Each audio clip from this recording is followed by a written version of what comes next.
Hey guys, it's Miss Heusler here. I am coming on so I can do our read aloud for today. So we are going to start with chapter 2. Just a quick recap of chapter 1. So Brady quit. So chapter 1 we read about, Brady's really interested in the book, guys, I'm sorry. Was our first chapter of the book, and we got introduced to a few characters. Anne-Marie, Johansson, and Ellen, they're best friends. Little sister Kirsty, and then the two moms. So just a quick reminder, they were racing down the streets actually and got yelled at by two German soldiers, and we found out that they ran home and told their moms what happened, and their moms just told them that they need to go a different route to school because they don't want them running into those German soldiers again. And then the chapter actually ended with Kirsty dreaming about pink cupcakes before she went to bed. And she asked, when will there be cupcakes again? And Miss Johansson said, when the war ends, when the soldiers leave. So that's where we left off there. We're going to move on to chapter 2. This one is called, Who is the Man Who Rides Past? All right, it says, tell me a story, Anne-Marie, begged Kirsty as she snuggled beside her sister in the big bed they shared. Tell me a fairy tale. Anne-Marie smiled and wrapped her arms around her little sister in the dark. All Danish children grew up familiar with fairy tales. Hans Christian Andersen, the most famous of the tale tellers, had been Danish himself. Do you want the one about the Little Mermaid? That one had always been Anne-Marie's own favorite, but Kirsty said no.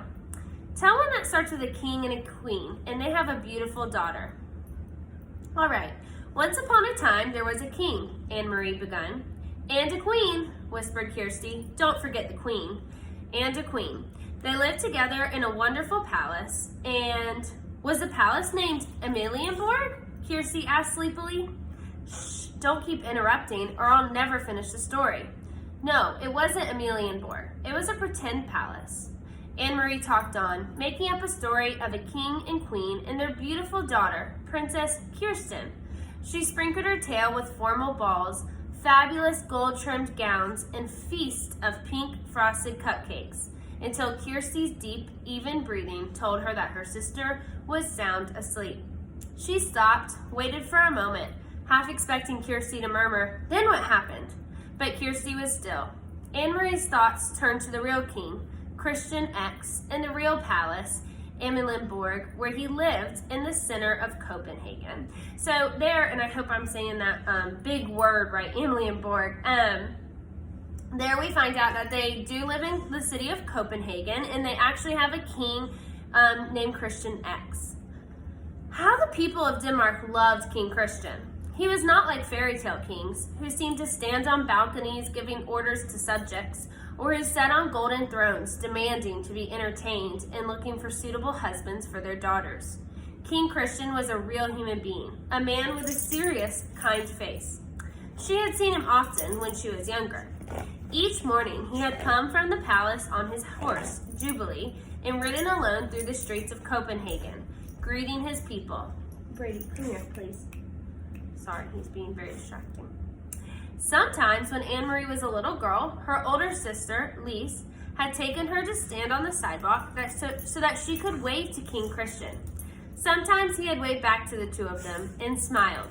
Now you are special forever, Lise had told her once, because you have been greeted by a king. Anne-Marie turned her head on the pillow and stared through the partly open curtains of the window into the dim September night. Thinking of Lise, her solemn, lovely sister, always made her sad. So she turned her thoughts again to the king, who was still alive, as Lise was not. So at that part, we found out some really valuable information. We found out that Anne-Marie and Kirsty had lost another sister, and right now we're not sure how that happened, but we found out that sad news about their family.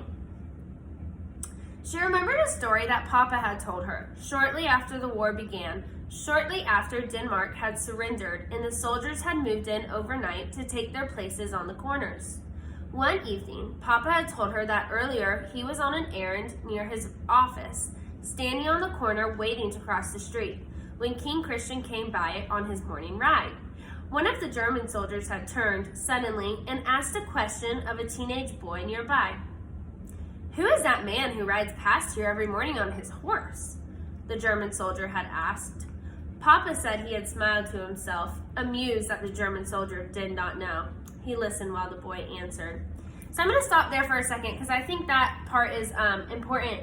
So he was just amused that the German soldier was in control of their corners in their town, but he had no idea who their king Christian was.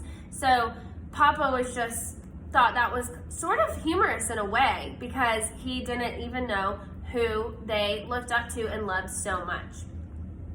"He is our king," the boy told the soldier. "He is the king of Denmark." "Where's his bodyguard?" the soldier had asked. And do you know what the boy said? Papa had asked Anne-Marie. She was sitting on his lap. She was little then, only 7 years old. She shook her head, waiting to hear the answer. The boy looked right at the soldier, and he said, "All of Denmark is his bodyguard." So I think that what he meant by that was that everyone in Denmark loved this king and worshipped him, not in a spiritual way, but they loved him and he did no wrong in their eyes. So he didn't have anything to fear. He didn't need a bodyguard because he had all of his citizens on his side. Anne-Marie had shivered. It sounded like a very brave answer. "Is it true, Papa?" she asked. What the boy said? Papa thought for a moment. He always considered questions very carefully before he answered them. "Yes," he said at last, "it is true. Any Danish citizen would die for King Christian, to protect him." "You too, Papa?" "Yes." "And Mama?" "Mama too." Anne-Marie shivered again. So it keeps saying that Anne-Marie's shivering when she's having this conversation with Papa. So I'm not sure if maybe that means she was cold because it was talking about how she was cuddled up in bed and being tucked in, or maybe if she was getting chills from this conversation. Sometimes when things shock you or really mean something to you, you get chills. So I think that she was just really moved by this conversation, and she had no idea that King Christian was loved so much. So she said, "Then I would too, Papa, if I had to." They sat silently for a moment. From across the room, Mama watched them, Anne-Marie and Papa, and she smiled. Mama had been crocheting that evening, 3 years ago, the lacy edging of a pillowcase, part of Lisa's trouse. Her fingers moved rapidly, turning the thin white thread into an intricate narrow border. Lisa was a grown-up girl of 18 then, about to be married to Peter Nielsen. When Lisa and Peter married, Mama said, Anne-Marie and Kirsty would have a brother for the very first time. "Papa," Anne-Marie had said, finally into the silence, "sometimes I wonder why the king wasn't able to protect us. Why didn't he fight the Nazis so that they wouldn't come into Denmark with their guns?" Papa sighed. "We're such a tiny country," he said, "and they are such an enormous enemy. Our king was wise. He knew how few soldiers Denmark had. He knew that many, many Danish people would die if we fought." "In Norway they fought," Anne-Marie pointed out. Papa nodded. They fought very fiercely in Norway. They had those huge mountains for the Norwegian soldiers to hide in. Even so, Norway was crushed. In her mind, Anne-Marie had pictured Norway as she remembered it from the map at school. Up above Denmark, Norway was pink on the school map. She imagined the pink strip of Norway crushed by a fist. So that's a good piece of figurative language there. After Norway got, in a battle with the German soldiers, it wasn't literally crushed by a fist, but they used that word to describe how defeated they were by those German soldiers. So she goes on, "Are there German soldiers in Norway now, the same as here?" "Yes," Papa said. "In Holland too," Mama added from across the room, "and Belgium and France."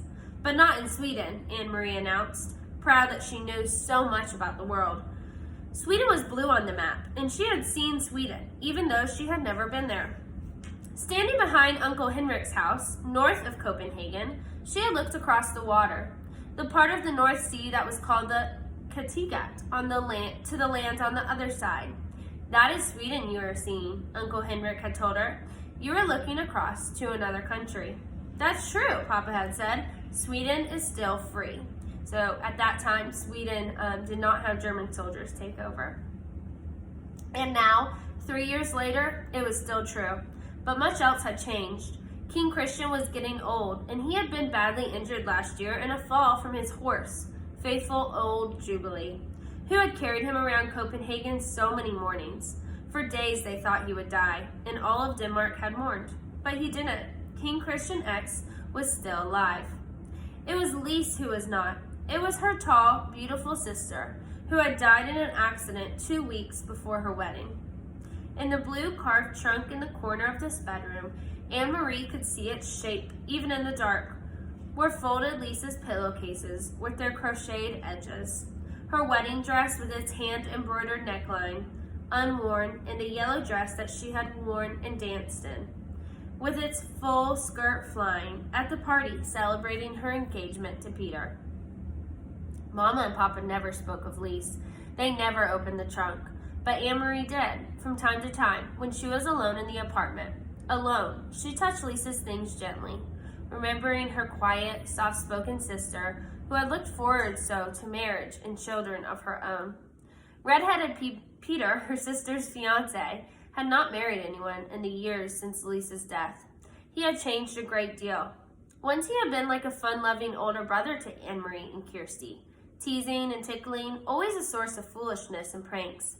Now he still stopped by the apartment often, and his greetings to the girls were warm and smiling, but he was usually in a hurry, talking quickly to Mama and Papa about things Anne-Marie didn't understand. He no longer sang the nonsense songs that had once made Anne-Marie and Kirsty shriek with laughter, and he never lingered anymore. Papa had changed too. He seemed much older and very tired, defeated. The whole world had changed. Only the fairy tales remained the same. And they lived happily ever after, Anne-Marie recited, whispering into the dark, completing the tale from her sister, who slept beside her, one thumb in her mouth. So that was the end of chapter 2. I just want to go back to this one last sentence right here, and it said, only the fairy tales remain the same. So with all the chaos that Copenhagen was experiencing with the German soldiers coming in and taking over control of the corners and all of that, she said only one thing really has changed or stayed the same with Lisa's death and Peter not really a part of their family anymore.